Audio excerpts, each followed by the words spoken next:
For everyone who has not met you or heard about you, tell me a little bit about your intro into what'd you do before real estate, how you got into it, and how'd you kind of get to where you are, and what are you doing now? Yeah, my name is Kupfersmith. I moved to Oklahoma City in 2012.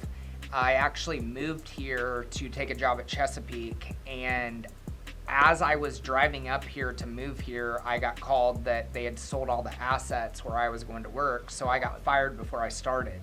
And so I had quit a good job in Texas to move up here, and all of a sudden I was without a job in a new city.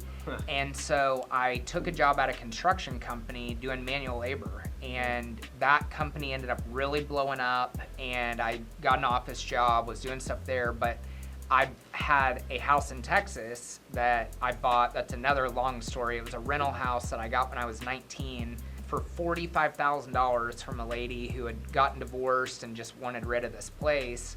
That I got an old man gave me a personal loan to buy this house. And so I knew a little bit about real estate, and so I got my real estate license as a joke, literally like as a bet with a friend of mine.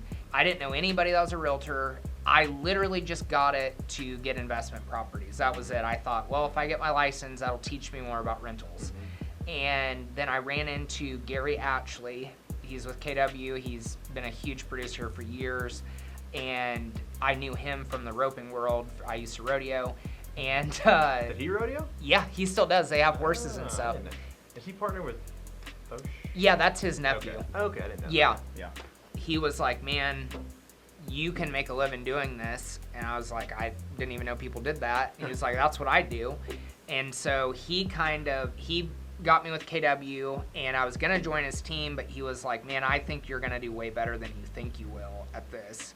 And so I just went on my own. I was still working a full-time job for the first 6 months, and I sold, I think, 36 houses my first year. Wow. And then sold 52 the second year, hired an admin, and then it just really blew up from there. And then I ended up starting an investment firm at the end of 2016 that I sold in 2020.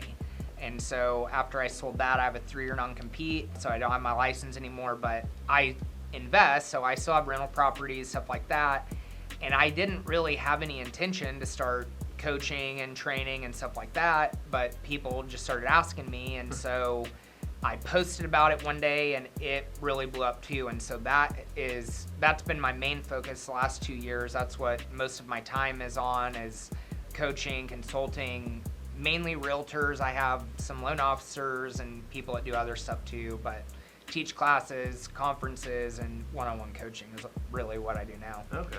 So I didn't realize, I don't guess I ever knew you started part-time. I was part-time for about 9 months. I encourage agents. I know the industry has a faux pas about part-time agents, and they can cause trouble, and they can get in trouble, but if they're taken care of, like it sounds like you were kind of getting some help, I think it's a huge opportunity. How long were you part-time? What was that like? What did you do part-time? Well, I was still working for that construction company, and I'll never forget the day that I met with Susan Miller at KW Edmond. I told her my 5-year plan is to be able to quit my job in 5 years. And she just kind of laughed, and she goes, I guarantee you will quit your job within 6 months. And I was like, no, there's no way. And I didn't want to quit my job. I loved the people I worked with. But I tell people all the time, it takes a long time to get business going and to get your first check. And people don't realize that. And so you either need to have at least 3 to 6 months of savings for meaning your expenses, or you need to keep your job because it is very difficult to get started in real estate. It's like my story is not normal, and I about killed myself doing it. But I recommend you stick with your job until you know what you're doing, because there's a lot to it. That's what, because I mean, best case scenario, you get a client on day one, right? 30 days to get it contracted. 30 days to close. So it's like, I was the same way. I was part-time for 9 months, and about 6 months into it, I asked my mentor at the time, like, I want to quit my job. How much money do I need, or all that? And it was interesting. I tell this to everyone who's new now or part-time now. And he didn't say save 6 months. He didn't say once you sell 20 houses or any of that. He said get to a point where you have 10 active listings and 10 active buyers. Active. Oh, that's good. And the idea is not like save money, because you'll just go through money. Yeah. The idea is develop a skill set to the point where you have 10 to 20 clients, and then you can make as much money as you want once you have that skill set. That's a good one. And so that I never got there. That's a Yeah. bunch, for a part-time full guy, for a new guy part-time. So, but the idea was, don't wait till you have a bunch of money you can just waste and spend. Get your skill sets up. Yeah. And then so that's kind of what I did. I think I got up to 8 listings and like 5 buyers. Yeah. So I was half maybe, and then quit, and then was able to apply all that. Yeah. So, but I thought that was interesting for part-time agents. They think about it.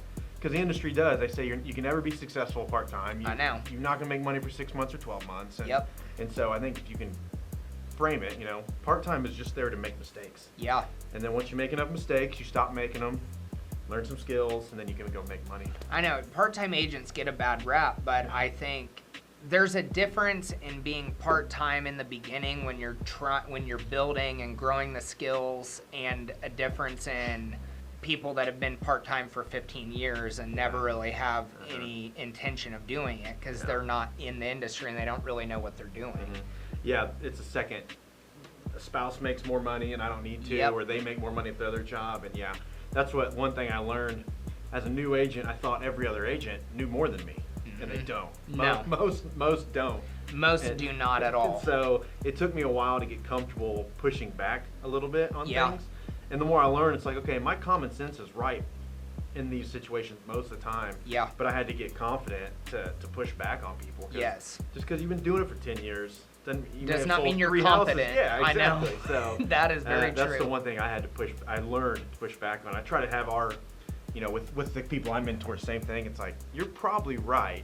Push back and, check with obviously check with your mentor and that kind of thing. But I think the part-time, unless you come in and join a team or get stuff fed to you, it's just so hard to come in full-time. It is. Without paying for coaching, and then you have outgoing cash flow and stuff. Yeah. So it's just part-time, or I think all new agents have to have a mentor. Did actually give you much mentorship, or was he kind of guiding you, or? Yeah, kind of big picture. So, and this kind of brings up, you kind of mentioned it earlier, but there's a big difference in brokerages, a huge difference. And kind of what you were saying earlier about agents that aren't competent, there are a lot of agents that have been in real estate for a long time that do not know what they're doing. And I didn't realize that until I started coaching other agents and stuff, because so many people, when they start out, they choose a brokerage based off of who's the cheapest. Commission, who's the cheapest? Like, what's the cheapest split? Oh, they're just a entry, or they're just a per transaction fee. And I tell people all the time, you pay as much as you can find a brokerage that you got to pay, because you need the training. You need somebody that will teach you how to fish and not just give you fish. And there's a lot of brokerages that are just, they want to run people through and not train them. And if you don't have, like your guys' process, or you have a mentor or a productivity coach or somebody to kind of hold your hand through the process, because I started with a smaller brokerage for just like 2 months, and I learned really quickly, wow, I do not know what I'm doing. I feel like an idiot, and I'm not getting any help. And so that was why I joined KW, but it's because that was the selling point to me. Was like, we have somebody who will help guide you and like hold your hand and teach you how to do this stuff.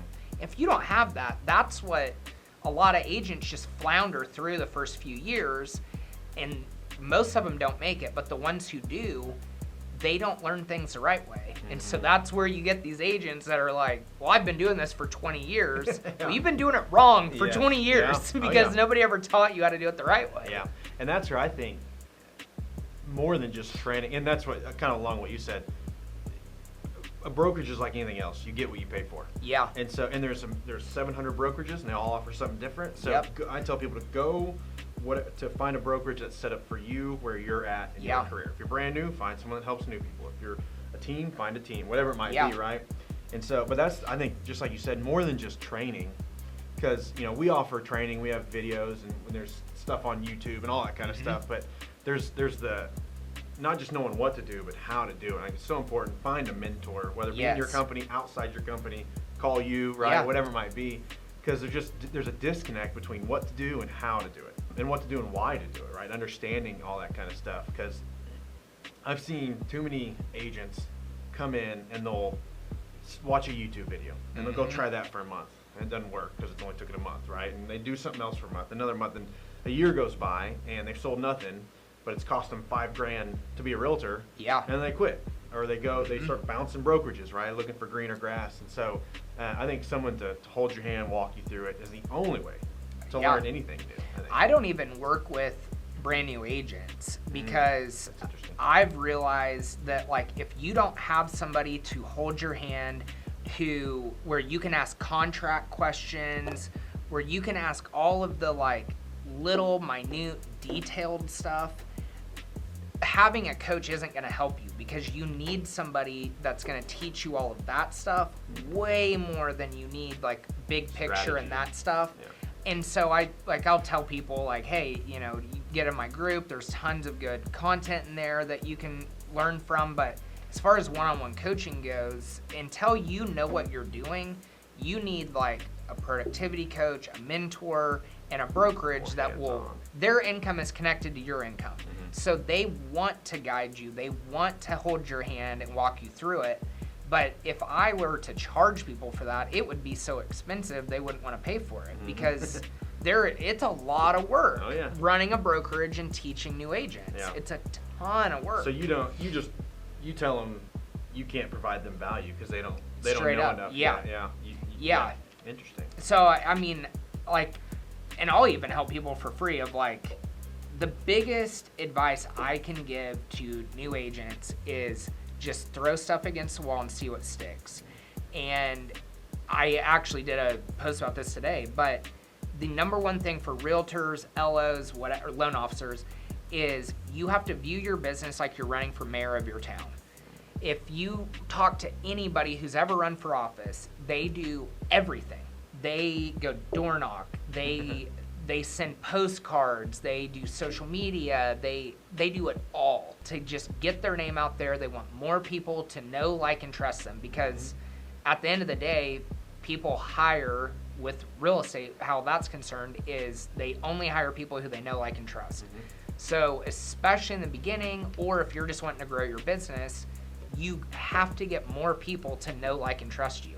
The more people that know, like, and trust you is the more business that you're going to get. So you just have to start throwing stuff against the wall. And for years, I went to every networking event. I did an open house every Sunday for 3 years. I farmed neighborhoods. I cold called. I door knocked. I did everything.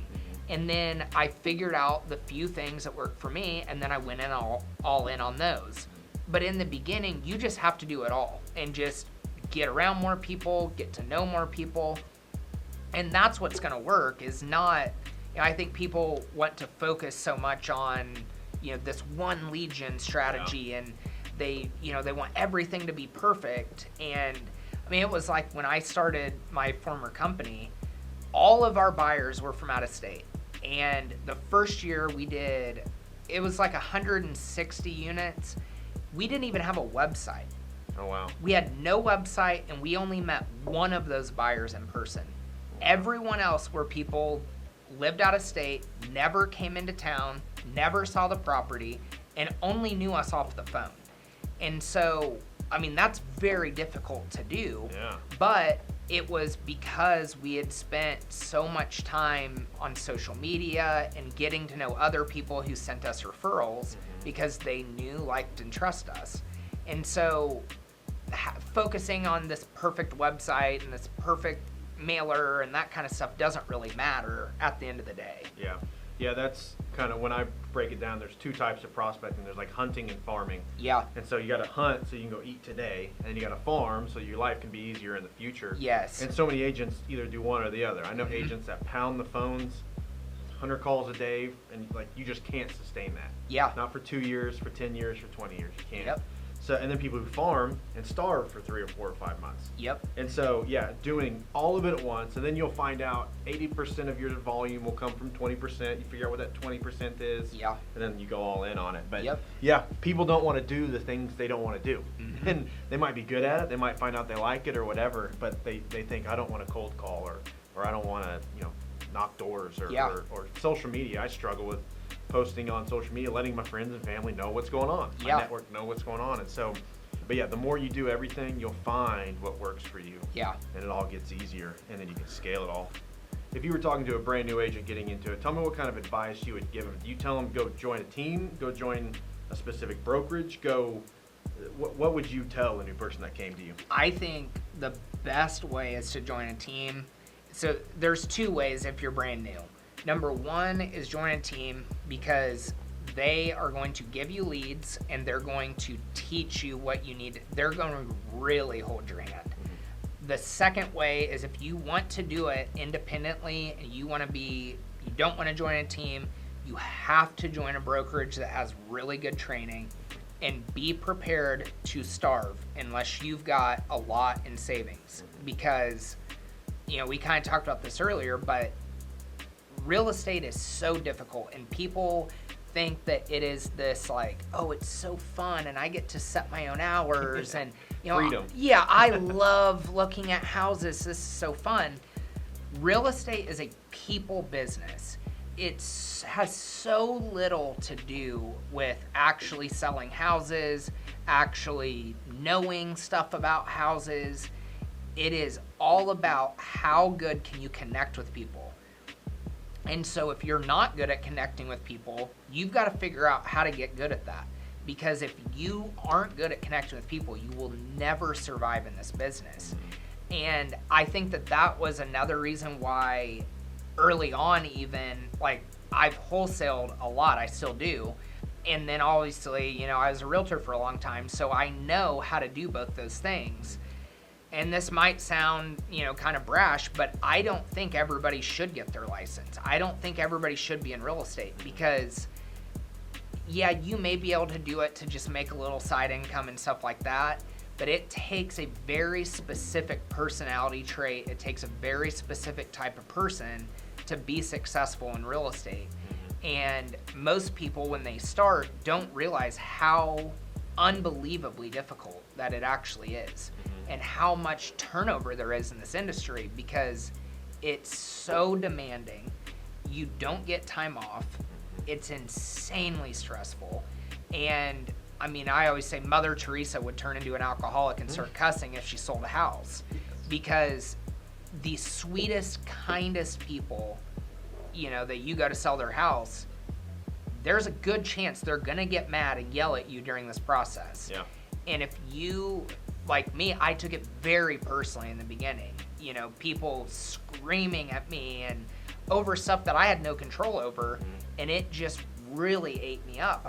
I almost quit multiple times in the beginning where I'm making a ton of money, but it was just so unbelievably emotionally draining. Yes, yeah. It is very emotionally draining, and people don't realize that up front.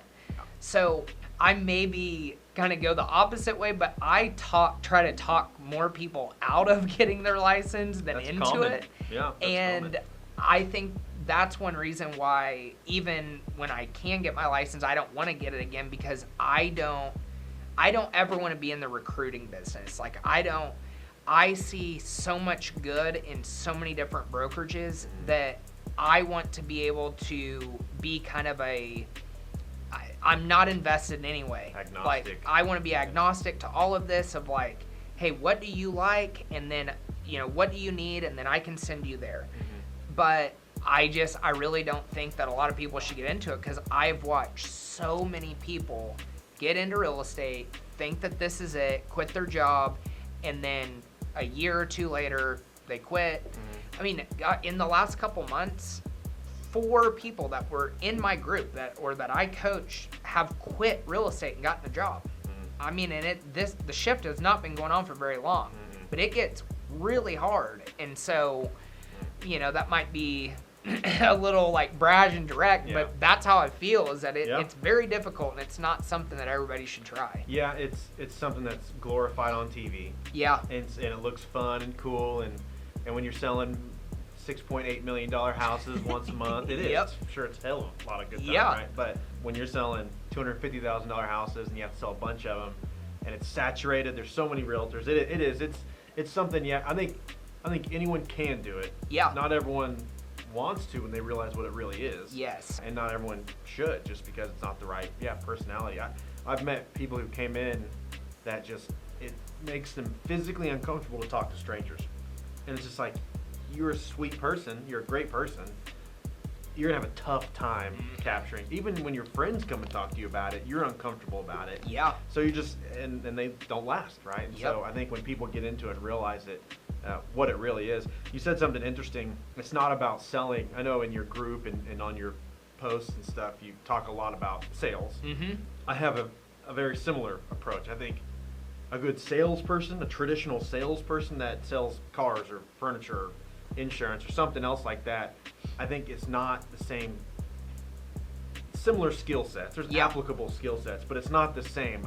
We're not having to hard close people. I'm not having to convince you to buy something that you don't even think you need. Yeah.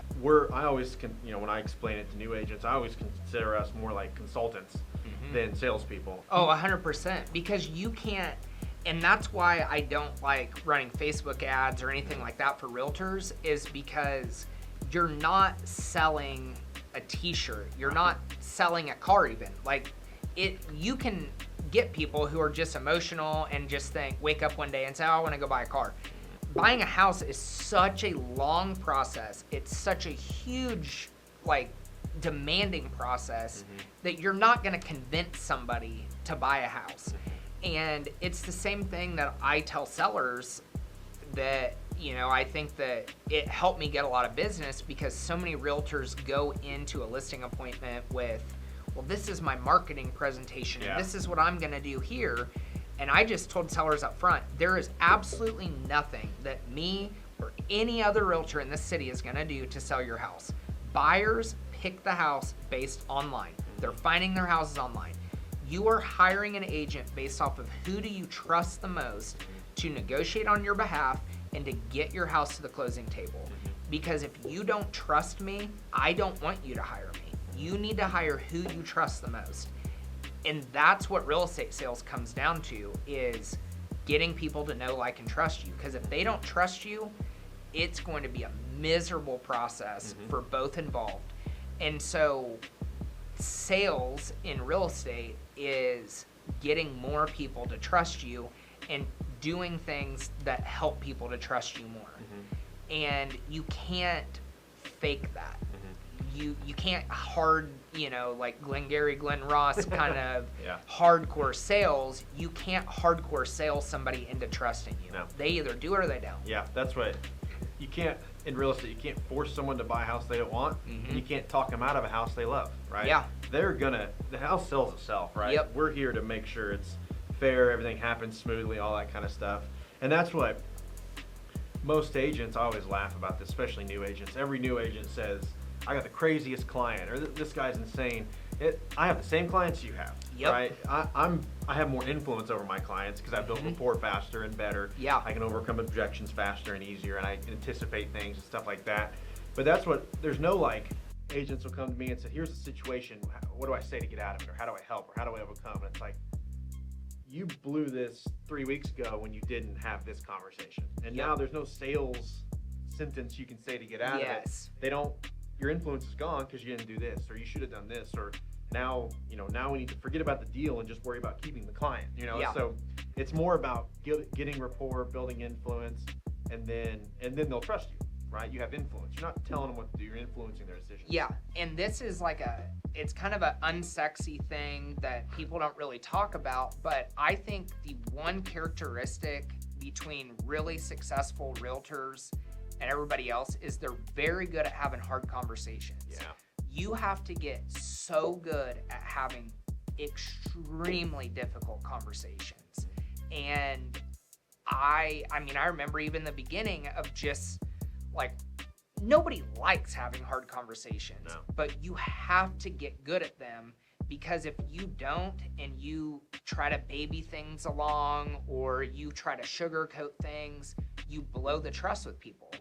For me, I did a podcast about this one time where I just said, look, if you feel yourself you know that you got to have a hard conversation. The buyer backed out of the deal, you have the listing, and it's a week before closing. The best thing you can do is just be brutally honest with your clients. I can't remember who I learned this quote from, but they said the most loving thing you can do for anybody is tell them the truth. Yeah.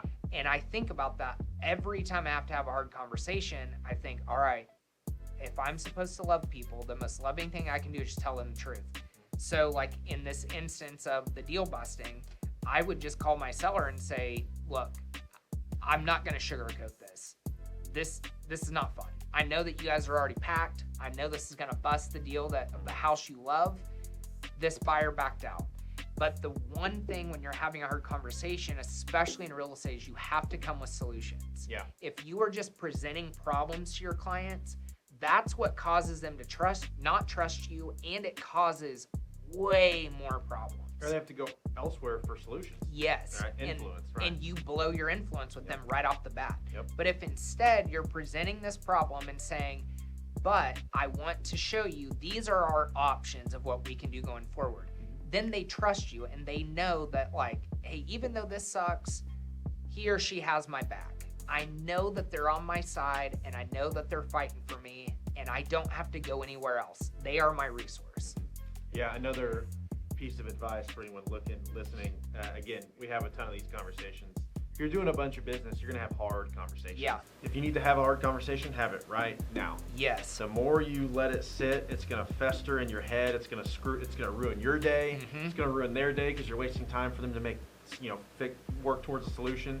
So if you need to have a bad conversation, I always tell people have it right now. Yes. Because I'll freak out and I'll say I'll do it in the morning, and all night long I'm thinking about it. And it's always worse in my head than it actually is on the phone. Yeah. But have it right now, because the longer you wait, the more it's going to grow into a toxic thing in your head. Yeah. And I don't know how many times I used to do that when I was new. I'd freak out, panic, call them, and they're like, oh man, okay, I appreciate it. And they're fine. Yep. It sucks, but they know I didn't do it. That's not me. It's not my decision. So yeah, if you have a hard conversation, have it now. I mean, even if you're not going to sell a lot of real estate, you are going to have hard conversations. Yeah. There's just too many moving parts, and there's too many things that can go wrong. And so I always tell people, like, especially in the beginning, learn sales skills as far as not like hardcore sales skills, but sales skills as in asking good questions. Yes. That's the number one thing that agents need to learn off the bat, is how to ask questions, because you can solve so many problems and you can get people to make the right decision just based off of asking them the right questions. Yep. If you want a good question to ask people, it's, what is your goal? What is your goal in calling me about selling your house? What is your goal in calling me about buying this house? Because you can tie everything else back to that, especially when times get hard. If their goal in selling is they want to get closer to their grandkid because their grandkid's growing up and they only get to see him, twice a year. When it gets down to the end, you're in negotiations for repairs and they don't want to pay the $1,000 to do this, and they say, well, I just want to bust this deal. Okay, I understand, Mr. or Mrs. Smith. I know when we talked up front that you said your goal was you wanted to get to Dallas to be closer to your grandkid. Is busting this deal and possibly waiting 3 months worth it to miss out on 3 months of memories with your grandchild? Yeah. Well, no, I don't really think so. Well, okay, I understand that, what if we just did this instead? That's a lot different than saying, hey, you told me your goal was this, and you're going to blow this whole deal over this. Yeah. We need to do this. Yeah. Asking the questions, it also builds empathy, where they don't feel like if you're telling your clients things, they hate that. Nobody likes you to tell them things. If you're asking them questions that kind of guide them in the right direction. Yeah, and you're reaffirming their wants, their needs. Yep. And that's what I always tell is people psychologically value fear twice as much as gain, or loss twice as much as gain. So what I always try to do or tell people in as ethical as right, you're trying to help people get out of their own way a lot of times. And so where in their head they're thinking, I'm not going to budge, but it's like if you can present things through the lens of like loss, like okay, well, we can bust the deal right now, put it back on the market, maybe it sits for 2 weeks, 3 weeks, 4 weeks, maybe we get an offer that's not even as good as this one. Maybe their inspector finds more stuff and they freak out about more. So it's like if you can kind of put things through the lens of loss or fear, it can influence them to do what they need to do. Yes. Now again, do it, make sure it's the right thing. Don't do it just to get your commission or anything like that. But a lot of times your sales skills, asking questions, especially in the transaction when you're under contract, is helping people get out of their own way. Yeah. Because they're emotional, they're stressed out, they're spending a ton of money, they're doing all these things. So if you can kind of help people get out of their own way with that, just to let them do what they want to do. Yes. How many people are in your, I know you have a group that you coach and then you have smaller kind of masterminds. What are people, what are they asking about? What are you touching on mostly? What are people struggling with? Like what's your, if you had to pick a main topic that you have most of the time with your group, and your group is more producing, mid to high range producing agents, what are they talking about? What is it more mentality stuff? Is it more tactical stuff? What are you guys talking about? I mean, I coach quite a few like very high producers in Oklahoma City. I mean, I coach 3 or 4 of the top 10 realtors in Oklahoma City. Between them and, people who sell 20, 30 houses a year, the number one conversation is about time. It is time either, management. They are so strapped because they've got way too much going on and they don't enjoy their life, or they just feel like they don't have enough hours in the day. But it is pretty much everything comes back to time. And I know from my own life, because I went through this really difficult, like I learned through the school of hard knocks about time, because for years my mentality was I can relax and enjoy the money I make later on. I don't need to enjoy any of it now. And I worked like that for about 6 years, and it literally about killed me because my life was miserable. I went through a divorce mainly because I just worked all the damn time, didn't enjoy my life, and I was just miserable to be around. And so that's why you see a lot of like higher producers going through divorces, having a lot of loss in their life because they don't take care of themselves personally. And so that's even right off the bat when I start working with people is, all right, we've got to get control of your time. Whether you feel like you're in control of it or not, you're probably not. And so for me, that comes down to setting rules for what are your rules around time. For me, that is no lunch appointments at all, no questions asked. I learned that from Craig Rochelle, because if you think about it, going on a lunch takes up at least 2 hours of your day.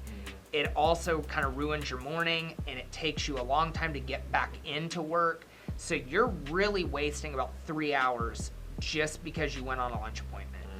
That's number one. Number two, I don't do anything in the morning, period. I don't schedule calls. I don't go on appointments, nothing in the morning. Because if you can, even if you've got kids and all of that stuff, you have to protect and have some time in the morning for yourself. Because if your mornings are being taken by other people, it ruins your whole day. And then another thing that I try to help people with is you need to decide up front when you are going to do things. Because people aren't doing this to be rude, but other people will control your time if you don't control it for you. Oh, yeah. And so a lot of people call it time management. I call it time control, because if you don't control your time, everything else is going to control it for you. And then that leads to resentment. And then you start resenting your family, your wife, your kids, your friends, all of your clients, because you just feel like everybody's taken from me constantly because you're not in control over your time. And so if you can set some rules up front about, either when I'm going to go on appointments or when I'm available for calls, like I don't care who calls me, what's going on. I'm not calling anybody back before 10 a.m. ever. And I set that back in 2017, I believe, just because I had a big investor client that would call me every morning at 7 a.m. And even if it wasn't a problem that he was calling me about, it just started my day off on the bad foot. And in real estate, everything feels like an emergency, but nothing is an emergency. We're not doing heart surgery. Nobody is going to die.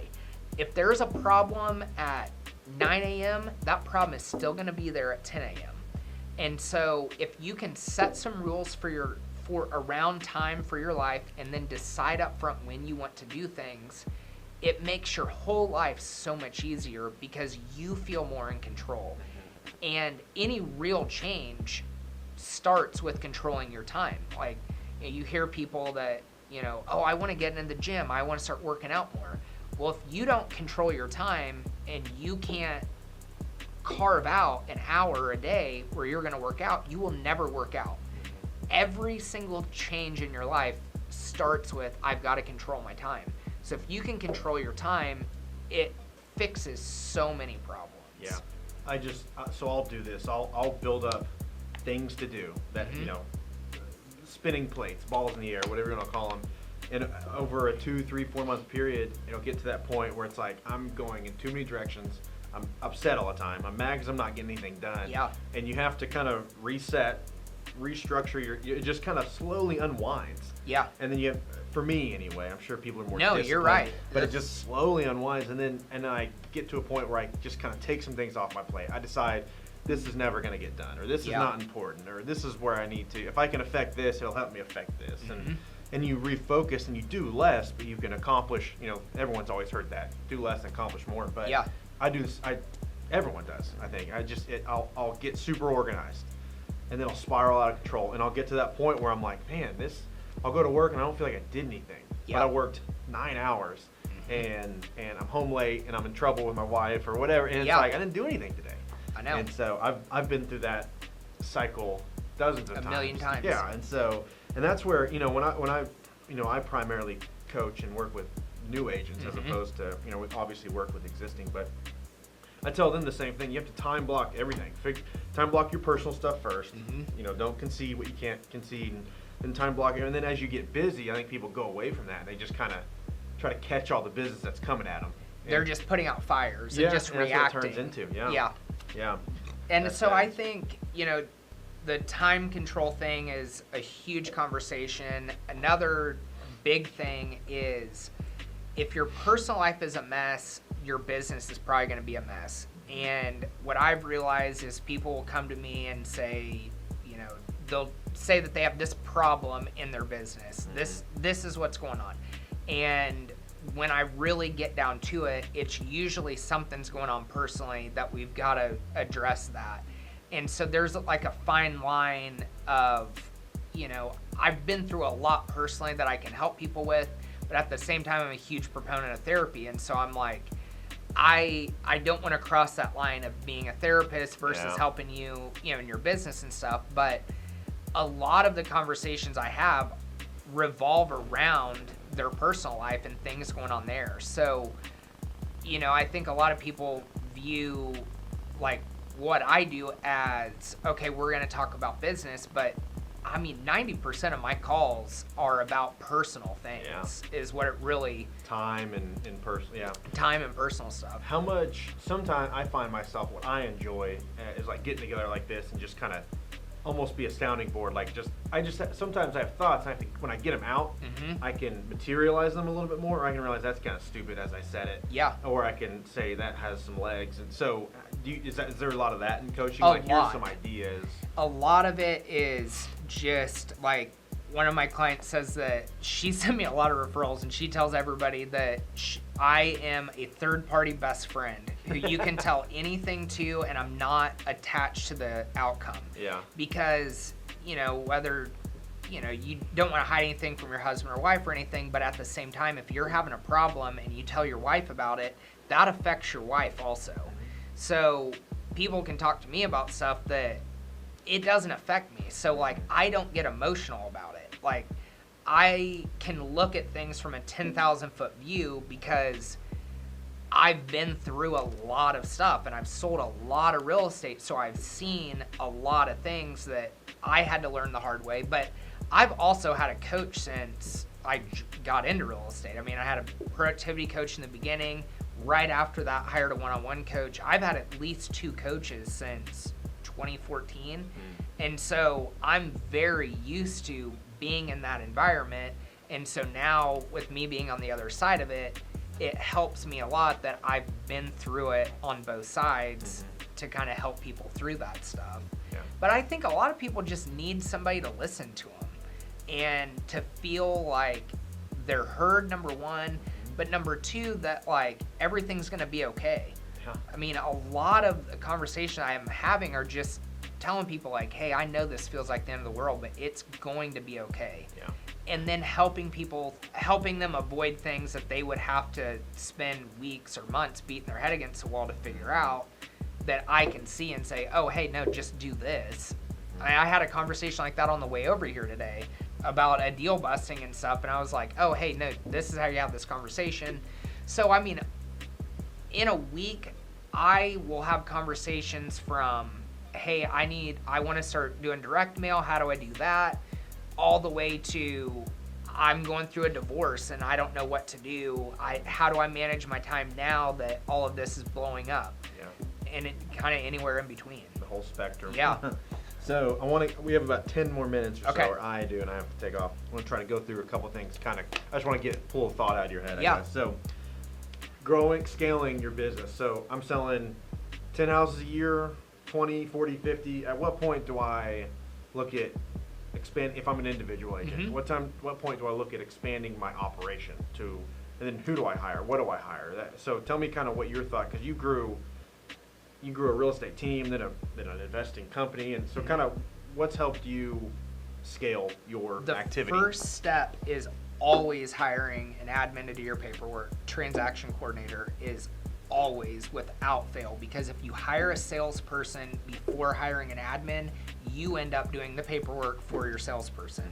And anything that is not producing income, that's what you hire first. And now it's awesome because there's so many third-party TCs that you can just pay per transaction. Whereas like when I was doing this, I took on a $50,000 salary right off the bat. You don't have to do that anymore. And so hiring the TC is first thing. And if you're hiring a third party, once you're doing about 30, 35, get a third party TC and then take that time that you were spending doing your paperwork to do other things to get business. And then the third party can help you for quite a while. Until you're doing 75 to 100, you don't need to bring it in-house. Between training them, getting all your systems in place, you got to be doing a lot of business before you bring it in-house now. So you think 30? That feels like a lot. I feel like... But 3 closings a month is 36 deals a year. Yeah, 30 seems like so many to get through before you hire someone, just because that's a low valued activity. Yeah. Anyone, with the right training can push the papers and follow timelines. Yep. And your high valued activities. But yeah, I would think you'd want to hire one sooner, but yeah, you're right. Once you get to about 3 a month or so. And I'm not like dead set on that, but my thing is, I think you need to know how to do that paperwork, and I think you need to know what it's like to chase down an appraiser and chase down a lender who's not doing their job. And you need to know what that is like so that when you do hire somebody, you can appreciate what they're doing, and so you can kind of hold them accountable and know what's going on. So you can have some expectation of that. Yep. You're an investor. You've been investing, started your investment company in 16? So you saw a good market turn into a great market, turn into a stupid hot market, now into a high rate, expensive money market. Yep. Are you still buying? Are you telling people to buy? Is a deal still a deal? Are you kind of sitting back? What is your strategy or thought on the market, investment-wise, not real estate, but it's investment? changed a lot because, for years, you could find a 1% deal on the MLS, 1% meaning rent to purchase price. Mm-hmm. I bought a lot of really cheap deals for years that were incredible deals that I was getting all the time. I was throwing away deals that you can't find now at all. And so I think the best thing now is What you have to understand about rental properties is they are a long-term investment. And so if you are planning on buying a rental property and living off that income, you should not buy one at all. You need to buy rental properties with your excess money.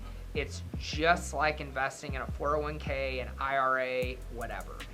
Now, I know a few people that have different theories on this. My thing is still like, if it cash flows positively, go for it. As long as it's, not in bad shape and stuff like that. I like buying properties that are rough and then fixing them up. But I think for like just the normal average investor, as long as you can find a deal that's that's positively cash flowing net at the end of the month, that's what you want, because your value is going to come in owning that property for 10, 15, 30 years and being able to refinance it, being able to pull equity out of them, taxes, stuff like that. That's the benefit of them. I've said this multiple times. I think anyone making over $100,000 a year needs to buy a rental property. Even if it breaks even on a monthly basis, the amount of taxes that you'll save from that is vast. The more you have, especially if you're a real estate agent, you can get the real estate professional clause from the IRS. You can take tremendous amounts of deductions. So I had an investor on here I spoke with a couple weeks ago, and I asked him if he buys negative cash flowing properties, if they're great area appreciation. And he says, no, that's not real estate investing, that's speculating. That's true. And I said, that's a very, very good point. And unfortunately, I have a couple of those, and I don't like that. And as soon as he told me that, I was like, dang, okay, I need to reevaluate my strategy with those. You hold it for 5 years. It's gonna be a wash in the end, usually. As long as you can, service the debt and all that kind of stuff. So let me in with this. You've got your Oklahoma Real Estate Conference coming up. Tell me, what is that? Who's that for? What can we expect there? Tell me a little bit about it. So my goal of it was kind of what we talked about earlier. I realized that there's a lot of agents, loan officers, etc., that don't have a whole lot of training. And so my vision for it was I wanted a non-broker specific conference where anyone can come and learn and not have to worry about being sold anything, trying to be recruited, anything like that, where the whole focus is just how do we get better. And more than that, it was because the market's shifting a lot and there is so much fear in the market right now, where the conversations I'm having with realtors, loan officers, etc., is either one of extreme fear, like I've got to go get a job, or it's, hey, I'm excited about this. The market's actually easier now. I'm not having to rush through everything. And so what I did was I reached out to pretty much most of the biggest producers in Oklahoma City and asked them to talk on panels. So instead of just having like one guy up there talking where you just got to sit back and listen, every panel has at least 3 people on it, and where we'll be asking them questions and they'll respond with what are they actually doing. They're all people that are selling real estate, building, whatever in Oklahoma City. So you're learning stuff that's actually working here in Oklahoma City, and not just, because I've gone to so many conferences where they have a speaker come in from San Francisco or whatever, and what works there doesn't work here.